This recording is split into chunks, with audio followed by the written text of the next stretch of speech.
Գյուրջան Կասկադ 60 ամիս փուլային վճարում բազմաթիվ առավելություններ։ Բարեձեզ Փաստիֆոյի եթերում հարցազրույցն է տաղավարում, ես այսօր զրուցելու եմ քաղաքագետ Խաչիկ Գալստյանի հետ։ Պարոն Գալստյան, բարեձեզ։ Շնորհակալ եմ հրավերն ընդունելու համար։ Սիրով։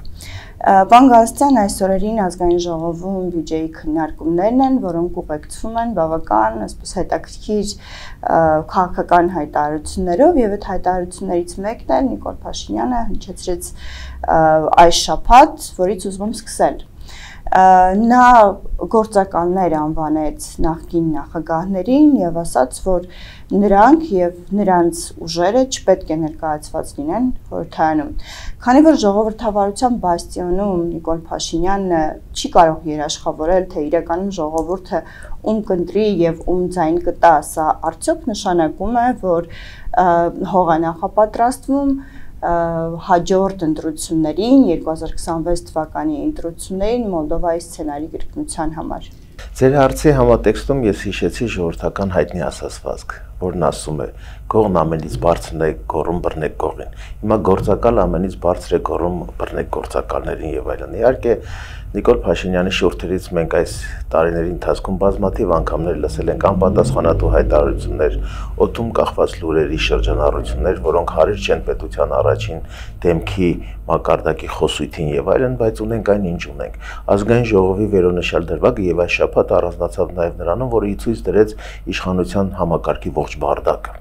որովհետև նույնիսկ իր ներկայությամբ քվորում չի ապահովում, ԿՊ պատգամավորները, որոնք մեծամասնություն են կազմում ազգային ժողովում, կարծես թե իրենց քնից արթնացած վիճակներում, իրենց տան հանգստի վիճակներում են գտնում, իսկ պարլամենտական երկրում որպես կանոն, քանի որ առաջնային մանդատը պատկանում է խորհրդանին, խորհրդանն է այն լոկոմոտիվը, որը քաղաքական process-ներ է գեներացնում, բայց որ մենք տեսնում ենք, որ սրանք ուղղակի ուզուրպացրել են պետական իշխանությունը, զավթել են պետական ապարատը եւ այդ դիրքերից են նայում մնացածներին եւ մենք կանխատեսել ենք, որ այս միտումները, որոնք մեր երկրում տեղի են ունենում, աստիճանաբար Հայաստանը վեր են ածում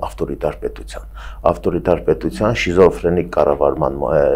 մոտիվներով, բոնապարտիզմի այդ նարցիսիզմի սինդրոմով տառապող ղեկավարով, որը իրեն թվում է, որ ինքն է վերին ատյանի ճշմարտությունը եւ իրեն ասածներով պետք է դատարանները կամ դատավորները շարժվեն, մարդիկ ժողովուրդը որոշումներ կայացնի, բնականաբար ինքը չէ, որ պետք է որոշի, թե ովքեր պետք է ապագա խորհրդանում տեղ ունենան, այն որ Հայաստանի Հանրապետությունում յուրաքանչյուր քաղաքական միավոր իրավունք ունի եւ սահմանադրական իրավունքն է մասնակցել քաղաքական ընտրություններին, քաղաքական գործընթացներին, դա փաստ է եւ 26 թվականին ժողովուրդը կորոշի, իսկ ես վստահ եմ, որ ժողովուրդը 26 թվականին երկրորդ անգամ միևնույն գետը չի մտնելու եւ 26 թվականին մենք ունենանք առանց ԿՊ Հայաստան։ Ուզում եմ հասկանալ, արդյոք այդ գետը չմտնելու, ժողովրդի գետը չմտնելու պատճառն է նաեւ, այսինքն իր գիտակցումն է, որ հաջորդ անգամ ժողովուրդը հենց իրեն չի ընտրելու եւ սա իր համար միակ հնարավորությունն է տեսնում իշխանություն պահելու վերընտրվելու, այսինքն որոշ կուսակցությունների մուտքը հնարավորությունը ընտրություններին մասնակցելու սահմանափակելով կարող է վերընտրվել միայն։ Մենք տեսնում ենք, թե ինչպես ինչ է կատարվում այս օրերին, թե ինչպես են ընդդիմադիրների նկատմամբ բռնաճնշումները խորանում, ունենք քաղբանտարկալների աննախադեպ մեծ թվականակ այս ամիսների ընթացքում, բանդերը լի են քաղբանտարկալներով, այսօր էլ մամուլի նկատմամբ, ազատ խոսքի նկատմամբ ռեպրեսիաները շարունակվում են։ Ես կարծում եմ, որ Նիկոլ Փաշինյանը, քանի որ ժողովրդական հենարանը կորցրել է, այն 7 տարվա առաջվա էյֆորիան էլ չկա, վաղուց չկա արդեն։ Ժողովրդի մեծամասնությունը ուղղակի օր առաջ ուզում է ազատվի, բայց գործի է դրված ռեպրեսիվ մեխանիզմ։ Ես բնական եմ համարում, վախը մարդկային բնական բնազդային զգացում է եւ շատ մարդիկ ուղղակի վախից դրդված հրապարակային չեն արտահայտվում։ Շատ քչերն են, համարձակներն են, որոնք օրը ցերեկով քննադատում են, արտահայտվում են, իրենց կարծիքն են հրապարակային ներկայացնում, բայց ժողովրդի մեծամասնությունը գոնե այս պահին ես տեսնում եմ, որ օրինակ թիմ ընտրությունների համատեքստում իրենք պատրաստ են գնում են քվեով ցույց են տալիս, որ արդեն դեմ են այս իշխանություններին եւ նոր փոփոխությունների անհրաժեշտություն կա, մեր ինքնության վերականգնման կարիք կա, հավատի նկատմամբ հարձակումները դատապարտելի են Հայաստանի բնակչության մեծամասնության կողմից, սրանք բոլորը բնականաբար իրենց հետքը թողնում են։ իշխանությանը մնում է մեկ ճանապարհ, քանի որ այս տարիների ընթացքում իրենք ահռելի քանակի նյութական ռեսուրսներ են ձեռք բերել, ֆինանսական ռեսուրսներ են ձեռք բերել, լրատվական եւ պետական ողջ քարոզչական գործիքակազմը այսօր իրենց ձեռքերում է, դա անսահմանափակ անխնա օգտագործում են, որպեսզի կարողանան մարդկանց գիտակցության վրա ներազդել, ովքեր կամ ռեպրեսիայով, կամ վախով, նյութական շահագրգռվածությամբ, որպեսզի կարողանան փոքրի շատե իրենց համար քվեներ ապահովել։ Պարոն Գալստյան, որ դեպքում ամեն դեպքում կգնա այդ Մոլդովայի սցենարի կրկնությանը, որովհետև արդյոք Եվրոպան, եվրոպական երկրները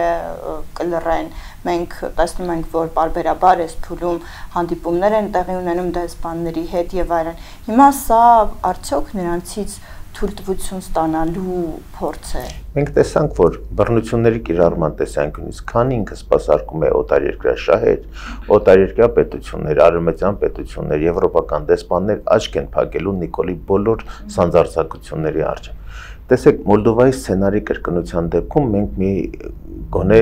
լավ նորություն ունենք, այսպես ասած, որովհետև Մոլդովայում իշխանությունը կարողացավ վերարտադրվեց բացառապես արևմտյան տերությունների տարածքում ձևավորված ընտրական տեղամասերի շնորհիվ, երբ որ արևմուտքում ապրող մոլդովացիները հնարավորություն ստացան քվեարկելու, իսկ դա արդեն կանխորոշված քվեարկություն էր, Ռուսաստանում ապրող մոլդովացիները այդ հնարավորությունը չունեցան։ Փառք Աստծո, այս դեպքում փառք Աստծո, որ Հայաստանի Հանրապետության գործող օրենսդրությամբ միայն ընտրատարածքները ձևավորվում են միայն Հայաստանի Հանրապետության տարածքում բացառությամբ դիվանագիտական ներկայացությունների։ Հետևաբար այդ դրսի ազդեցությունը ուղիղ մեր քաղաքացիների ընտրական վարքագծի վրա մի քիչ ավելի թույլ է։ Այո, կարող է կանխարգելիչ գործողություններ իրականացնել, չգրանցել որոշ կուսակցությունների։ Մենք գիտենք, որ այն մարդիկ, ովքեր այդ հայտը ներկայացնել են, այսօր բանտարկված են, բանտերում են գտնվում եւ այլն, բայց կարծում եմ, որ քաղաքական դաշտում ընտրությունը բավականաչափ դեռ արկա է եւ ընդդիմադիր տրամադրություն ունեցող ընտրազանգվածը վստահ եմ, որ գործող քաղաքական կուսակցությունների մեջ հաստատ կգտնի իրեն նախընտրելի տեխնացուին, քաղաքական ուժին եւ նրան քվետալով, նրան, այսպես ասած, ուժեղացնելով, հզորացնելով, ընտրազանգված ավելացնելով, մենք այդպես կարող ենք նաեւ դիմակայել իշխանություններին։ Քանի որ անդրադարձակ է դրվագին քվորում չապահովելուն, ես ուզում եմ այսպես փոքր անդրադարձ ունենամ դրան, սա որոշակի այսպես ամբոստության փորձ էր խմբակցության կողմից կառավարող ուժին, չգիտեմ, Փաշինյանին, թե ամեն դեպքում զուտ պատահականություն էր։ Գիտեք ինչ, ամբոստության փորձ չեմ կարծում, ուսապարկերը իրենք չեն ամբոստան։ Իհարկե լավ կլիներ, որ վերջնակպես գոնե ամեն մեկ այդ իր խղճի մտոք կանգներ իրենց տան հայլու առջև, նայեր դիմաց ու ասեր, վայ, ես ինչ եմ ես արել, ես ում հետ եմ ես ճանապարհ անցել, ես ինչ ծանր փորձության եմ ենթարկել իմ ժողովրդին, լավ կլիներ, իհարկե լավ կլիներ, բայց հաշվի առնելով իսկապես այն բիոմասսան, բիոզանգվածը, որը այսօր շրջապատում է իշխող վարչախմբի ղեկավարին, ես այստեղ լիահույս չեմ։ Ուղղակիորեն այդ ուսապարկերը երբեմն ուսապարկի թոկը բացվում է։ Այսինքն այն թոկը, որ գցած է իրանց վզին, երբեմն թուլանում է։ Իսկ Նիկոլ Փաշինյանը որպես ուսապարկերի վարպետ հիմա այդ թոկը ձգում է, հա, այսինքն այդ իր հաթաթաները, հողորտանքները եւ այլն ինքը ձգում է անընդհատ։ Այդ ուսապարկերին պետքա պահես միշտ բերանները փակ վիճակում, վիզը ձգած վիճակում, որ նրանք ոչ ցախ չկարողանան թեքվել։ Ես դա ավելի նկատեցու այդպես կարող եմ այդ իրենց։ Ինչպես է դա դրսևորվում այդ ձգելը։ Ձգելը կդրսևորվի, տեսեք, օրինակ հողորտալով, իրենց SMS հաղորդագրություններ ստանալով, որոշակի կոմպրոմատներ որոշների նկատմամբ շրջանառելով եւ այլնով, չէ, կանչելով կներեք արտահայտությունից համար իմ բառապաշարում հարեր չի, բայց կզարանում ինչ որ ստորացման առերևույթ իրադարձություններ իրականացնելով գործիքակազմը նրա հարուստ է։ Այդ կեղտոտ տեխնոլոգիաների մեջ դեղին մամուլի դեղին խմբագիրը ինքը կարծում եմ, որ անմրցակցելի է։ Շատ լավ, հիմա մի փոքր կուզեի անդրադառնանք Ադրբեջանի վարած քաղաքականությանը, մի կողմից շարունակում է պահանջներ ներկայացնել սահմանադրության փոփոխության հետ կապված, մի կողմից առաջ է մղում Սահմանադրությունը փոխելու պահանջը, Արևմտյան Ադրբեջան խոսույթը, արդեն անկլավների մասին են խոսում, մյուս կողմից են մենք տեսնում ենք, որ ամեն դեպքում որոշակի գործողություն տեղի ունեցավ, հնարավորություն տվեցին Ադրբեջանի տարածքով բեռներ ներմուծել Հայաստան, հիմա որակի մասին եւ այլնի մասին չխոսենք, որովհետեւ դա մասնագետներն արդեն շատ են քննարկել եւ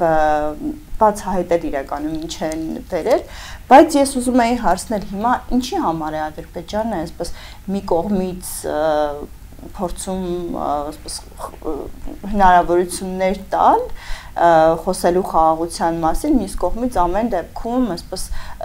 իր պահանջների կրակը թեժ պահում։ Ադրբեջանն էլ իր հաշվարկներն ունի։ Ես ենթադրում եմ, որ Ադրբեջանը տեսնում է եւ ուշադիր հետևում է Հայաստանի ներքաղաքական իրադարձություններին, իրենք էլի որոշակիորեն ծանոթ են նաեւ հասարակական տրամադրություններին եւ ինչ որ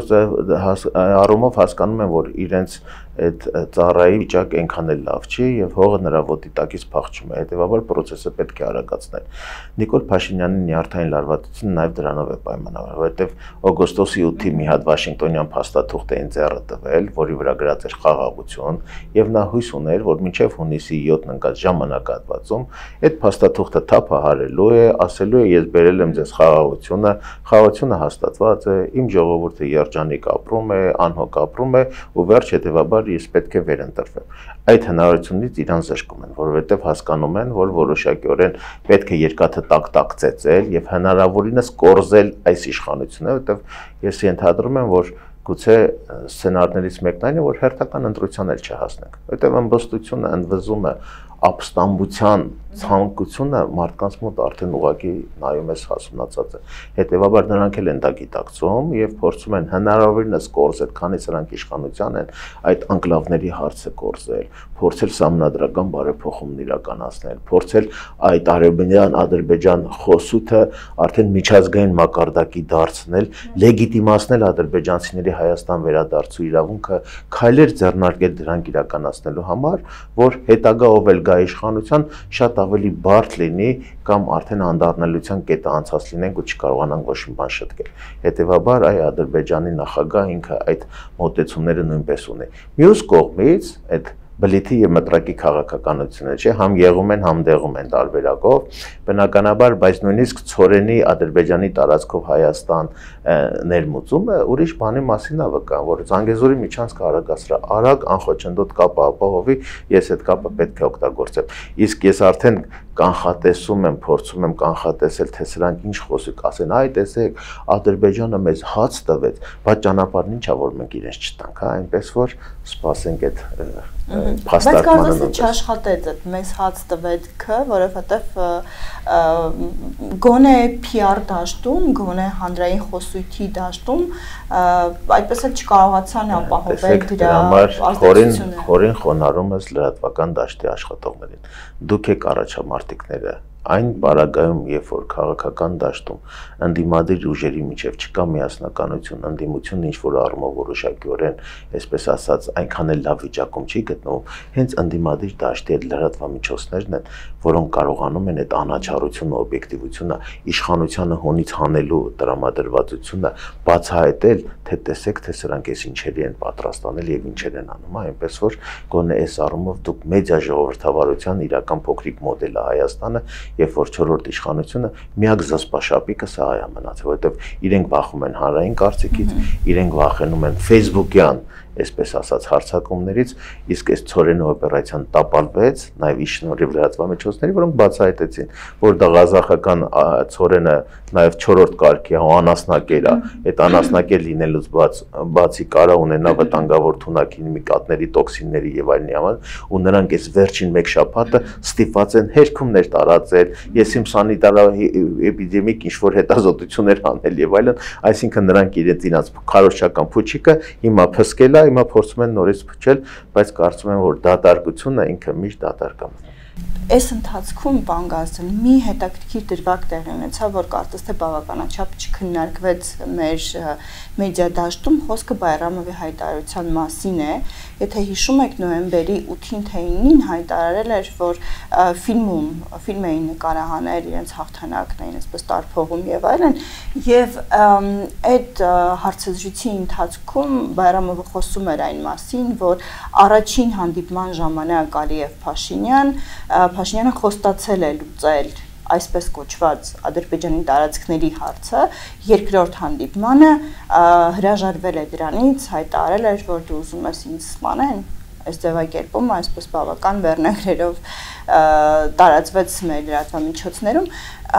ինչ կար տողատակերում, որ այնուամենայնիվ Բայրամովը լրեց։ Տեսեք, շատ խորքային հարց եք տալիս, ես բազմաթիվ անգամ որպես Ղարաբաղյան հիմնահարցի գիտակ մասնագետ այդ հարցը, երբ որ ես ինձ տալիս են տարբերակներ, թե որ դեպքում է հնարավոր տարածք զիջել, հա, արդյոք հնարավոր է խաղաղ պայմաններում տարածքները զիջել։ Ես մնացել եմ այն համոզման, որ եթե որից է տարածք պետք է զիջվեր, այդ տարածքի գինը պետք է լիներ պատերազմը։ Ու ցավոք սրտի անդառնալի պատերազմը մեզ համար, հազարավոր կորուստներով պատերազմը։ Նիկոլ Փաշինյանը լավ էր գիտակցում, որ գրչի հարվածով առանց պատերազմական թատերաբեմը բեմականացնելու իրականում իր կյանք ֆիզիկական գոյությունը այնտեղ լուրջ վտանգված կլիներ։ Դրա համար բեմականացվեց պատերազմ, թատերականացվեց ծանր պատերազմ, հասարակությունը դրվեց այնպիսի հարվածի տակ, որ դեռ 5 տարի անց էլ մենք ուշքի չենք եկել։ Հասարակությունը խորքային շոկի մեջ է գտնվում, հա, 44 օրյա պատերազմը, եթե հիշում եք, այդ հաղթելու ենք, հիմա նոր ասում են, հաղթելու են կարգախոսին Փաշինյանը դեմ էր։ Պատկերացնում եք ոնց են ձեռ առնում, ոնց են ծաղրում ժողովրդին, հա, այսինքն 44 օր շարունակ դու քո հասարակությանը թմբիրի մեջ նստեցնես, իրական քո բոլոր ռեսուրսները չդնես քո իրական Սարդարապետի համար։ Սարդարապետը է, չէ, հրճակել։ Դու որպես Սարդարապետ ինչ ես արել որպես գերագույն գլխավոր հրամանատար։ Կասկաներ ու բրանեժիլետներով կանոնավոր բանակը սարքել ես ֆիդայական խաժամուշ ու տարել ես պատերազմին կործանելու, սա ես դու արել, հա։ Այս բոլորը եթե համադրում ենք, հասկանում ենք, որ այդ տեսեք արդեն նրա մոտիվացիան ոնց է, այսինքն տանել պատերազմի։ Ես շուրջս որ նայում եմ, մարդկանց մեծամասնությունը են մտածող մարդկանց, բոլորը մեղքի զգացման մեջ են, բոլորը իրենց մեղավոր են համարում, անզորությունից են մեղավոր համարում, ասում են դե ես եմ ինձ մեղավոր եմ համարում, որ չեմ կարողացել ինչ-որ բան կանխարգելել, չեմ կարողացել ավելի վճռական լինել, որ սրանց դեմ առնեմ ու այնպես անեմ, որ այդ բանը չկրկնվի, չէ՞, բոլոր իրանց, այ դա Նիկոլ Փաշինյանին հաջողվել է, որովհետև իր վրայից պատասխանատվությունը աստիճանաբար գցում է բոլորի վրա, բոլորին է մեղավոր սարքում ու բոլորը մեկը մեկին նայելով ասում են դե լավ, իրավիճակը հնարավոր չի ուղղել, բայց ես ասում եմ ոչ, իրավիճակը միշտ էլ հնարավոր է ուղղել։ Ուղղակի արդեն պարզ է, սրանց հետ ոչ իրական խաղաղություն ենք տեսնելու, ոչ Հայաստանի ինքնիշխան սահմանների պաշտպանություն ենք տեսնելու, ոչ մեր հավատքի վերանորոգում ենք տեսնելու։ Սրանք եկել են չարի իշխանությունը շարունակելու, սրանք սպասարկում են դրսի շահեր, ամեն ինչ տեսանելի է, չէ, բայց մյուս կողմից էլ իրենք ստամոքսի հոգեբանությունն են բերում առաջի պլան, մարդկանց փորձում են այդ տասնյակ միլիարդավոր դոլարները, որ վերցրել են պարտքով, անխնա ուղակի ցպնում են պետբյուջեն, ուղղակիորեն մսխում են, ուղղակի դատարկում են, հա, փոշիացնում են այդ գումարները, բայց մարդկանց տալիս են նաև զբաղում։ Այսինքն տասնյակ հազարավոր մարդիկ այսօր գուցե անպտուղ շինարարության մեջ են, ինչ-որ բաների եւ այլնի մեջ են եւ այլն, որը թվում է թե օքեյ, ամեն մեկ իր գործով զբաղված, բայց նայում ես, տեսնում ես, այս 7 տարվա ընթացքում 7 միլիարդից ավել պարտ կա ուղղակի կուտակվել Հայաստանի ժողովրդի վզին։ Եվ վերջին հարցն ունեմ, պարոն Գալստյան, արդյոք օգոստոսի 8-ը որպես խաղաղություն ներկայացնելը այն մասին չէր, որ Նիկոլ Փաշինյանը հենց ինքը այլևս չի հավատում, որ խաղաղության բուն պայմանագիրը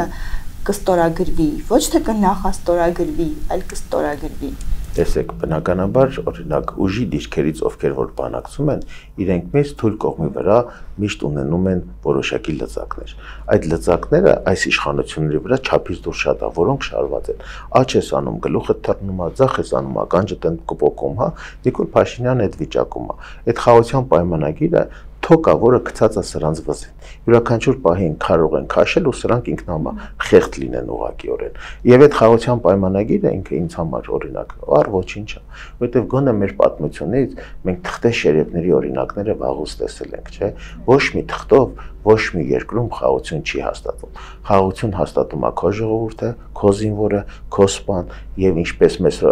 Մովսես Խորենացին ասում, քաջերի սահմանը նրանց զենքն է, որտեղ կտրում է այնտեղ է կանգնում, հա։ Միայն զենքով կա հայ իմպերկություն, այս դառը ճշմարտությունը, մեր 5000-ամյա պատմության դառը ճշմարտությունը պետք է այսպես սևով սպիտակի վրա